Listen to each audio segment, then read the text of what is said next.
우리에게 새 날을 주신 하나님, 이 아침 우리가 먼저 받은 복을 세어봅니다. 빈 손으로 아무것도 가진 것이 없이 어머니의 품에서 나온 우리들이지만 부족함 없이 살았고 줄이지 아니하고 목마르지 아니하며 주님의 은혜로 여기까지 왔습니다. 우리가 지나온 모든 걸음과 길들이 때로는 무거운 발걸음일 때도 있었고 혹은 비틀거림일 때도 있었지만 그럼에도 바른 길에서 벗어나지 않게 하심에 감사드립니다. 우리가 비록 우리의 욕망이 원하는 만큼 부요하지는 않으나 그래도 하루하루 부족함 없이 필요한 것들을 영유하며 살아갈 수 있게 하여 주셨으니 이 또한 감사합니다.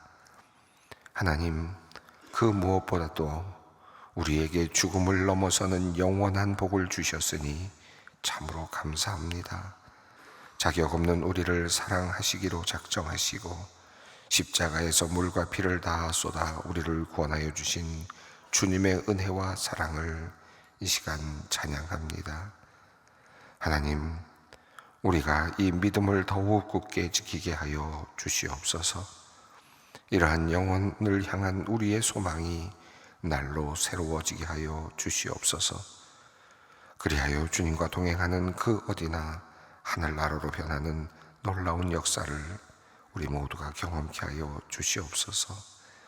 주님, 누구도 찾지 않는 작은 방에서 홀로 외로움을 감당하는 사람들을 위해 기도합니다. 말 한마디 건넬 사람 없이 한 끼의 밥을 때우며 삶을 버텨내는 고립된 이웃들이 우리 주변에 많이 있습니다. 한 여인을 위해 모두가 거부하는 사마리아 땅으로 들어가신 예수님의 그 사랑이 그들의 마음속에 전해지기를 원합니다. 차가운 고통의 자리에 온화한 은혜의 빛을 비추어 주시옵소서. 두꺼운 고독의 벽이 그리스도의 사랑으로 허물어지게 하시고 하나 되게 하시는 주님의 은총이 스며들어 가게 하여 주시옵소서. 주님의 교회에 이 사역을 맡기셨사오니 주님, 우리를 사랑의 도구로 사용하여 주시옵소서. 이 땅에서 하늘 나그네로 사셨던 주님, 삶의 터전을 떠나 방황하며 고통받는 이들을 위해 기도합니다. 전쟁의 위험, 가난의 무게, 냉대의 벽을 넘어 낯선 땅에서 살아가는 난민들과 이주민들을 돌아보아 주시옵소서. 주님도 유다 땅에서 환영받지 못하셨고 이스라엘 동족에게 거절당하셨습니다. 우리 믿음의 선배들 역시 한민족의 고난의 역사 속에서 이리저리 옮겨다니며 자유와 해방을 위해 애썼습니다. 우리 모두 이 땅에서 나그네라는 사실을 기억하며 주님의 교회가 어려움을 당한 이웃들의 피난처가 되게 하여 주시옵소서. 영원한 피난처가 되시는 하나님, 사회의 질서를 지키고 국민들을 보호하는 경찰, 소방, 군인들을 위해 기도합니다. 자신의 삶은 헌신하여 나라와 민족, 국민들을 지키고 보호하는 모든 분들의 안전을 주님께서 책임져 주시고 사건과 사고 없이 자신의 임무를 충성히 감당케 하여 도와주시옵소서. 정의를 집행할 때 사랑 안에서 행하게 하시고 겸손과 온유로 국민을 섬기게 하여 주시옵소서. 밤을 지키는 그들의 손길이 새벽을 여는 희망의 손길이 되게 하시고 그들의 피곤과 두려움이 사라지게 하여 주시옵소서. 급성 췌장염 증세로 응급 입원하여 치료 중인 집사님을 위해 기도합니다. 너무 극심한 통증으로 염려가 컸으나 조금씩 호전되게 하심을 감사드립니다. 하지만 아직 진단이 확정되지 않아 여러 검사를 받고 초조함으로 결과를 기다리고 있습니다. 하나님, 더 큰 문제 없이 좋은 진단의 결과를 얻을 수 있도록 모든 상황을 붙들어 주시옵소서. 불안한 마음을 평안으로 바꾸어 주시고 필요한 치료가 적절하게 이루어져서 온전한 몸으로 회복케 하여 주시옵소서. 오늘 척추측만증 수술을 받는 청년을 위해 기도합니다. 수술실에 들어가는 그 순간부터 주님께서 친히 그 곁에 계셔 주시기를 기도합니다. 의료진의 손을 붙드시고 전신 마취와 모든 과정이 안전하게 이루어지며 수술 후에도 빠르고 온전하게 회복케 하여 주시옵소서. 너무 아프지 않았으면 좋겠습니다. 마음의 평안을 주시고 하나님의 역사하심과 손길을 경험케 하여 주시옵소서. 하나님, 이제 30일 앞으로 다가온 대입 수능 시험일을 초조한 마음으로 기다리며 준비하는 우리 수험생들을 위해 기도합니다. 오랜 시간 동안 힘들게 쌓아온 모든 지식들이 수능 시험에서 잘 활용되기를 원합니다. 얼마 남지 않은 시간 이들 마음의 평안을 주시고 차분한 마음으로 준비케 하여 주시옵소서. 무엇보다 자신을 이 땅에 태어나게 하신 하나님의 그 크신 섭리를 믿음으로 받아들이며 신뢰하고 감사하는 마음으로 최선을 다해 시험 준비 기간을 선용케 하여 주시옵소서.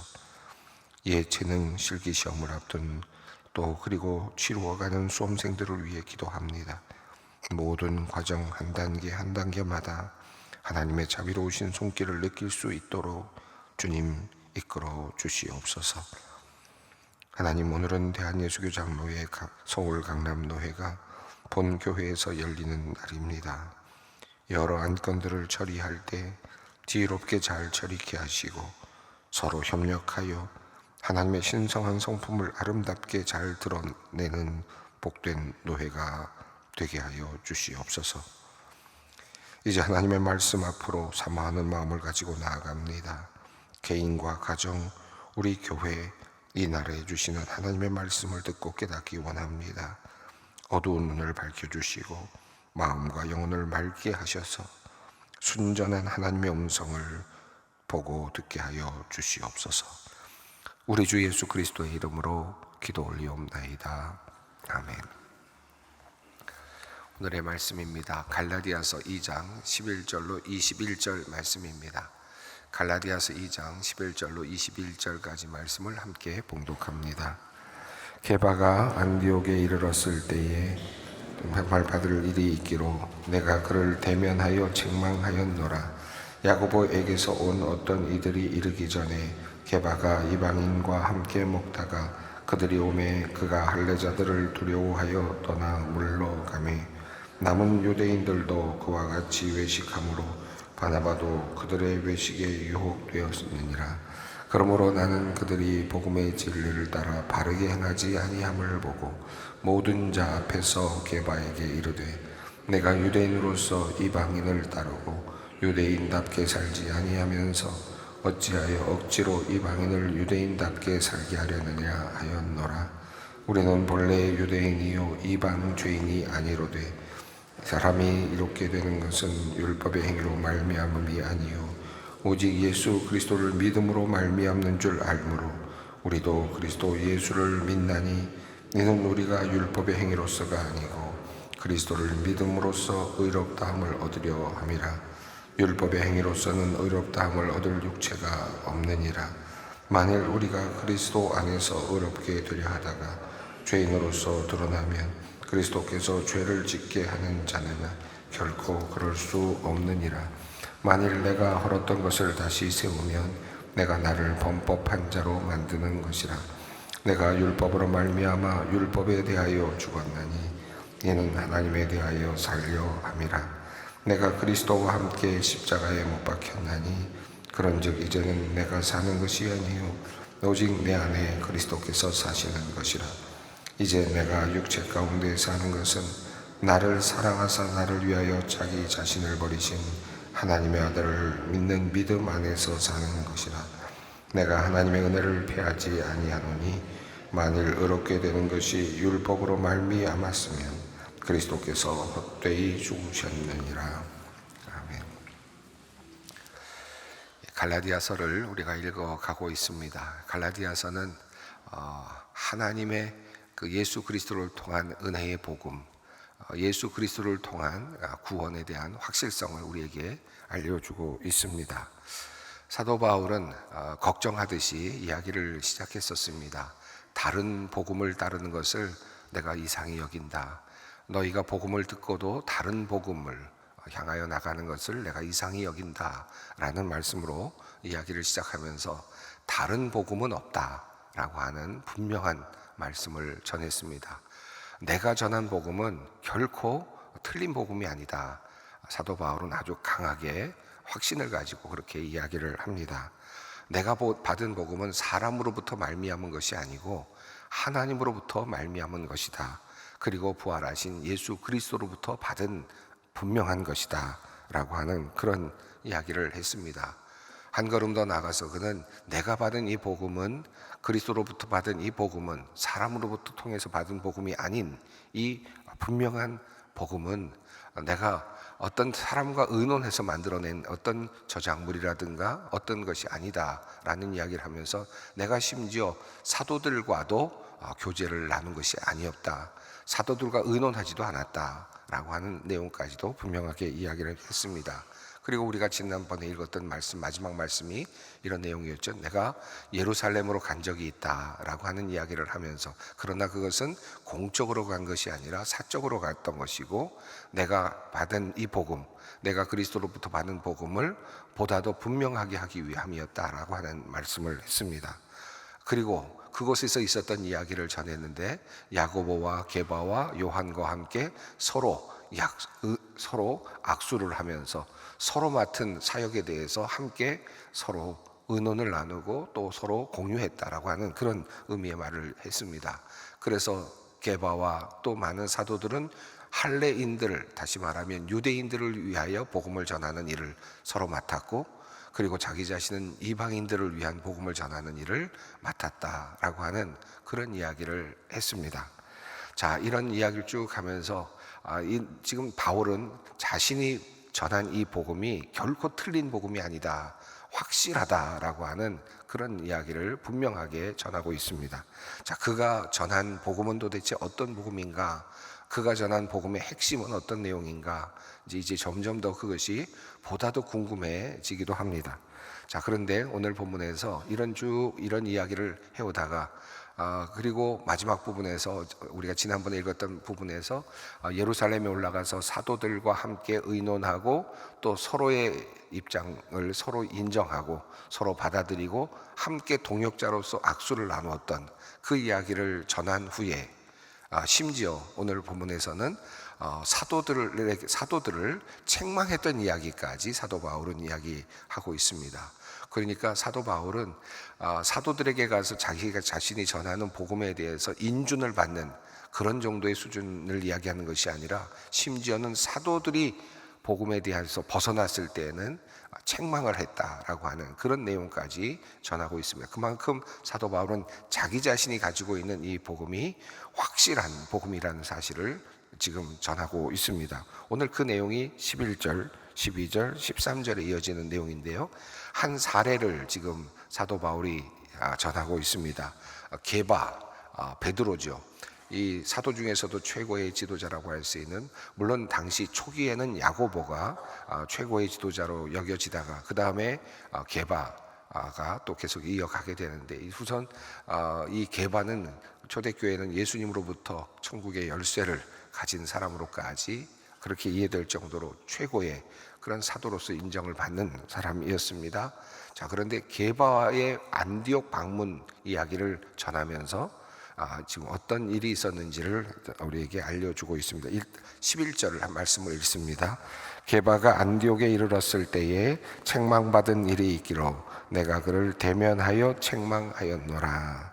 게바가 안디옥을 방문했던 일이 있었던 것으로 보입니다. 아마도 바울이 1차 전도 여행을 마친 다음에, 그리고 예루살렘 공유회, 사도행전 15장에 나오는 그 공유회를 아직 갖기 전에, 아마 그 사이에 안디옥에 게바, 베드로가 방문을 했던 것으로 여겨집니다. 자, 그때 이 게바가 보여주었던 그 행동 하나를 지금 사도 바울이 책망했었다라고 그렇게 이야기합니다. 그런데 책망받을 만했다는 겁니다. 책망받을 만한 일을 하였기 때문에 사도 바울이 게바를 책망한 일이 있었다. 자, 왜 그를 책망했었느냐? 12절에 오늘 우리 한글 성경에는 정확하게 표현되어 있지 않지만 언어로 보면 왜냐하면이라고 하는 그런 표현으로 되어 있습니다. 그래서 내가 게바를 책망했다. 안디옥에 왔을 때 게바 베드로를 책망했다. 왜냐하면 이렇게 이야기가 진행이 됩니다. 12절을 읽습니다. 야고보에게서 온 어떤 이들이 이르기 전에 게바가 이방인과 함께 먹다가 그들이 오매 그가 할례자들을 두려워하여 떠나 물러가매. 사도 베드로가 보여주었던 그런 하나의 모습이었는데요. 어떤 사건이 있었느냐 하면 안디옥에서 이방인들과, 그러니까 이방인으로서 그리스도인이 된 사람들이죠. 여기서 그리스도인의 교제 안으로 들어온 사람들입니다. 기독교인이 된 사람들입니다. 이런 사람들과 함께, 이방인들과 함께 식사를 나눈 겁니다. 그리스도인의 교제를 함께 나눈 것이죠. 그러니까 안디옥이라고 하는 지역은 안디옥에서 그리스도인이라고 하는 특별한 이름이 주어졌다고 하지 않았습니까? 그만큼 이 안디옥은 그리스도인에 대한 정체성이 분명해진 그런 교회입니다. 과거에는 유대인들이 하나님을 믿는 사람들이었는데 이방인들에게 외국 사람들에게 복음이 전해진 다음에 유대인들뿐만 아니라 외부에 있는 모든 사람들, 외국인들까지 그리스도를 구주로 고백하게 되었는데, 이렇게 생겨나게 된 이 공동체가 도대체 뭐냐, 이것이 뭐냐 도대체, 이제 그것을 규명해야 되는, 근데 그 분명히 존재하는 것이었단 말이죠. 안디옥에는. 그러니까 유대인들은 유대교를 믿고 있는데, 근데 유대인들이 믿었던 유대인들 중에서 예수 그리스도를 전파하는 사람들인데, 그건 유대교하고는 완전히 다른 존재인데, 그런데 유대인들만 포함된 것이 아니라 이방인들에게도 그 복음이 열려서 다른 사람들도 그 복음을 듣고 예수를 믿게 되는, 이게 뭐냐라고 했을 때 그것을 한마디로 그리스도인이라고 규정했던 것이 바로 안디옥 교회였습니다. 이 안디옥이라고 하는 교회는 그러니까 이방인들로서 이제 예수를 믿게 된 사람들이 함께 이제 신앙의 교제를 나누고 있었다고 할 수 있겠습니다. 게바는 안디옥에 와서 유대인으로서 그리스도인 된 사람들도 만났겠지만 유대인이 아닌 사람들로서 그리스도인들을 만난 거죠. 그래서 그 안에서 함께 식탁 교제를 나누고 있었던 겁니다. 자, 그런데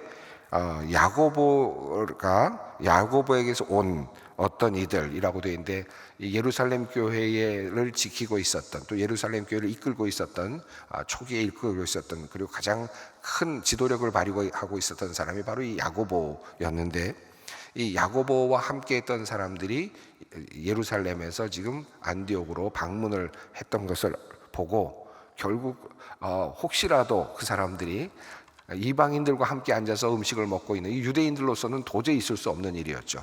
그러나 그리스도인으로서는 가능한 일이었습니다.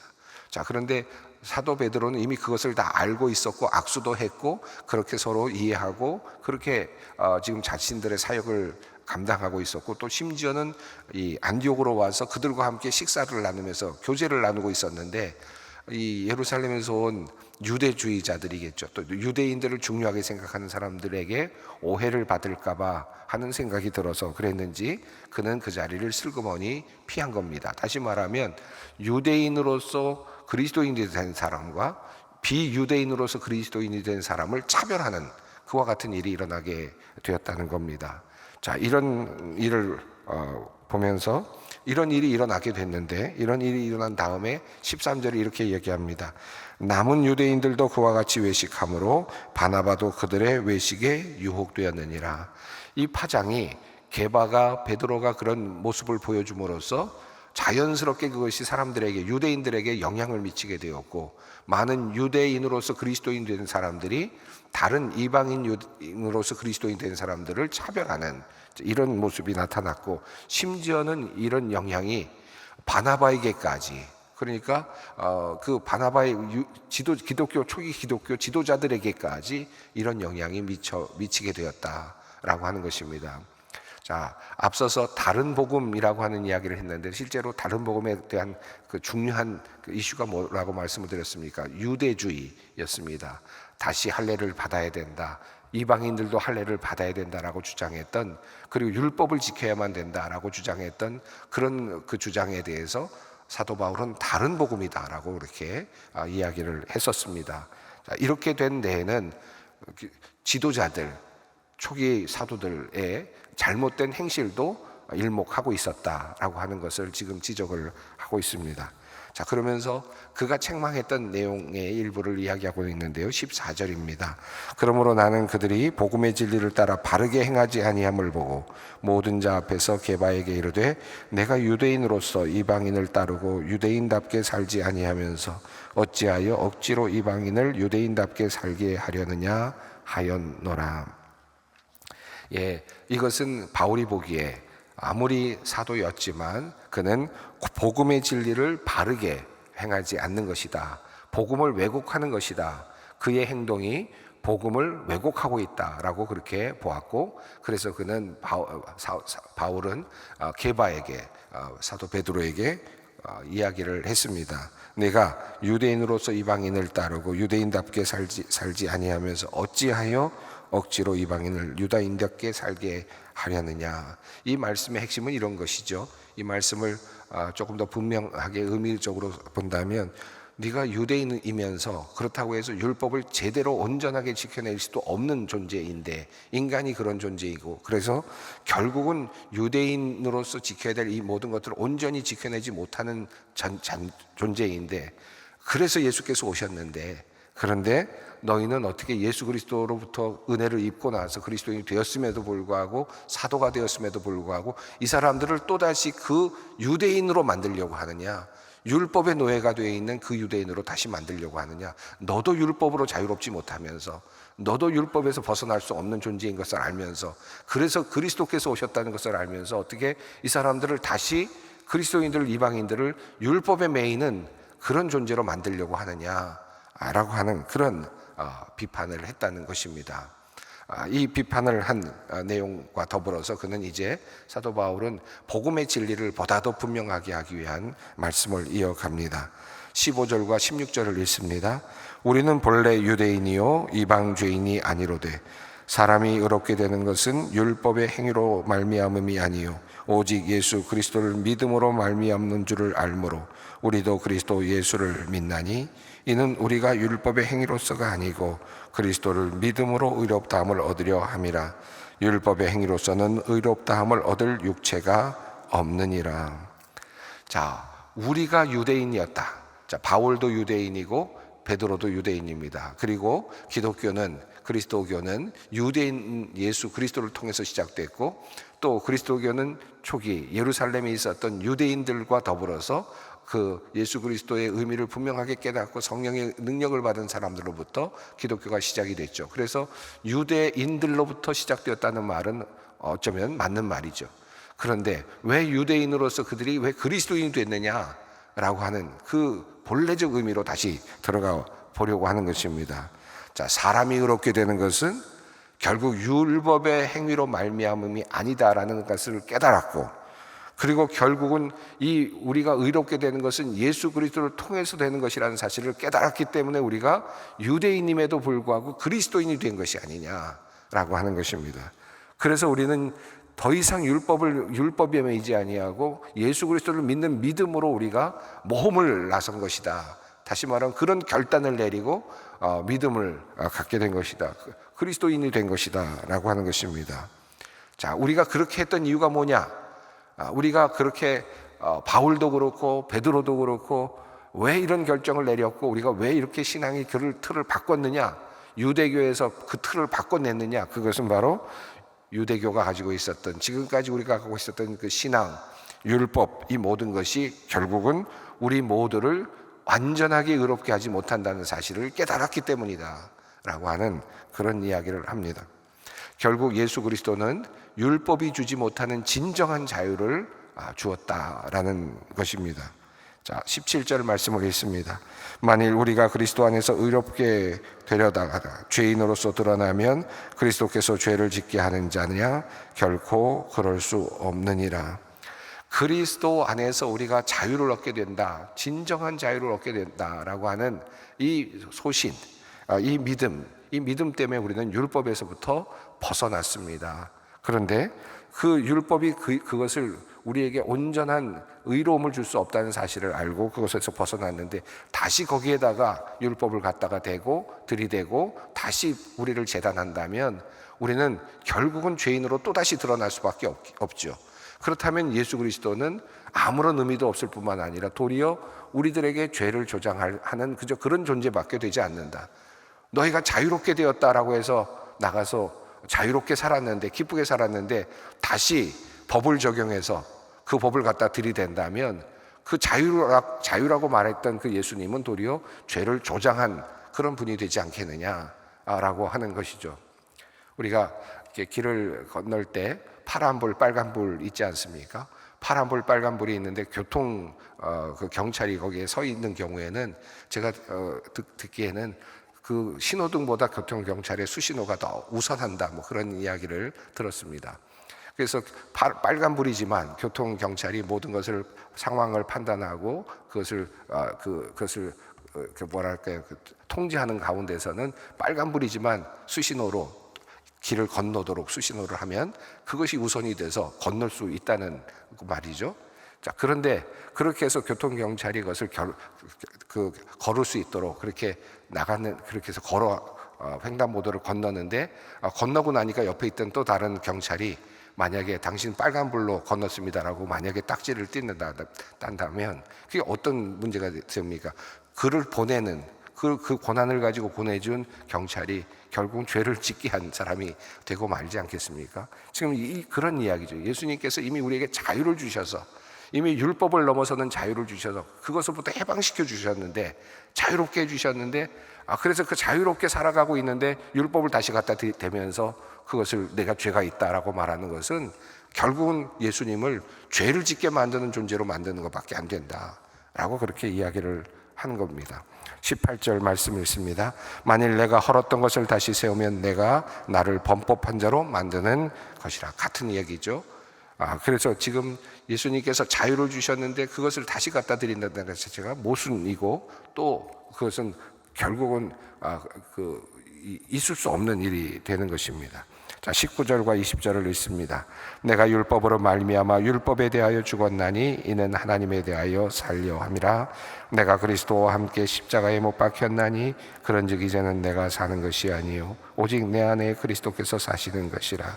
이제 내가 육체 가운데 사는 것은 나를 사랑하사 나를 위하여 자기 자신을 버리신 하나님의 아들을 믿는 믿음 안에서 사는 것이니라. 이 예수 그리스도를 통해서 우리에게 주신 진정한 자유를 누리는 것이 바로 신앙입니다. 예수 그리스도의 복음은 우리를 온전한 자유로 만들어 가시기를 원하시는 거죠. 복음의 핵심은 자유입니다. 우리가 어떤 것에 얽매이거나 어떤 것에 매여서 거기에서 꼼짝달싹 못하게 하거나 하는 그런 것이 아니라 그리스도를 따라감으로써 완전한 자유를 누리고 진정한 평안을 누리는 것이 바로 하나님의 복음의 핵심입니다.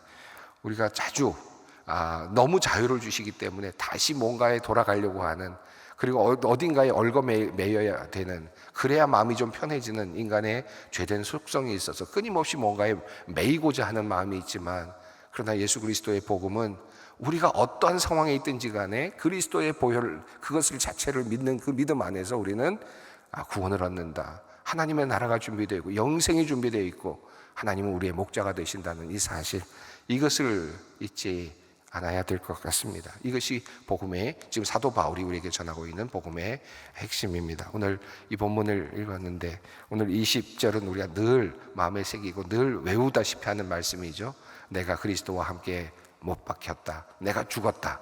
내가 완전히 죽었고 이제 그리스도에게 완전히 이제 귀속되었다. 그러므로 나는 그리스도와 함께 사는 것이다. 그리스도께서 주신 그 자유를 누리며 사는 것이, 이 자유, 이 자유로운 행복을 누릴 수 있으며 또 함께 살아갈 수 있기를 바랍니다. 함께 기도합니다. 하늘에 계신 우리 아버지, 아버지의 이름을 거룩하게 하시며 아버지의 나라가 오게 하시며 아버지의 뜻이 하늘에서와 같이 땅에서도 이루어지게 하소서. 오늘 우리에게 일용할 양식을 주시고 우리가 우리에게 잘못한 사람을 용서하여 준 것 같이 우리 죄를 용서하여 주시고 우리를 시험에 빠지지 않게 하시고 악에서 구하소서. 나라와 권능과 영광이 영원히 아버지의 것입니다. 아멘.